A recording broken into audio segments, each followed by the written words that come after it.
આ ભેજાબાજોએ વડોદરાના સાવલીના ટુંડાવમાં આવેલી ઇન્ડો એમાઇન્સ કંપનીના ડાયરેક્ટરને એનજીટીના અધિકારીનો રોપ જમાવી કંપની પ્રદૂષણ ફેલાવતી હોવાના આક્ષેપ લગાવી કંપની બંધ કરાવી દેવાની ધમકી આપી 15 કરોડની ખંડણી માંગી હતી। જે બાદ કંપનીના ડિરેક્ટરે વાતચીતની ઓડિયો ક્લિપ સાથે સયાજીગંજ પોલીસ સ્ટેશનમાં ફરિયાદ નોંધાવી હતી। ત્યારે આખરે સયાજીગંજ પોલીસે આરોપીને રંગે હાથ ઝડપવા ખાનગી હોટેલમાં મીટિંગના બહાને બોલાવી ઝડપી લીધા છે।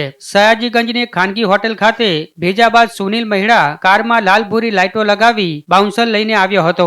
સુનિલ મહિડા કારમાં લાલ ભૂરી લાઇટ અને બાઉન્સર સાથે પહોંચતા જ શંકા ગાઢ બની ગઈ હતી। ત્યારે પોલીસે 2 ભેજાબાદ ખંડણીખોરની ધરપકડ કરી અન્ય 2 બાઉન્સરોની શોધખોળ હાથ ધરી આ ભેજાબાજો અન્ય કોઈ ગુનામાં સંડોવાયેલા છે કે કેમ તે દિશામાં તપાસ હાથ ધરી છે। આરોપી સુનિલ મહિડા વડોદરાનો તો આરોપી જીતસિંહ રાણા ટુંડાવનો છે। જેમાં સુનિલ મહિડા રાજકીય પાર્ટીનો અગ્રણી હોવાનું બહાર આવતા પોલીસે સુનિલના રાજકીય વર્તુળની પણ તપાસ હાથ ધરી છે।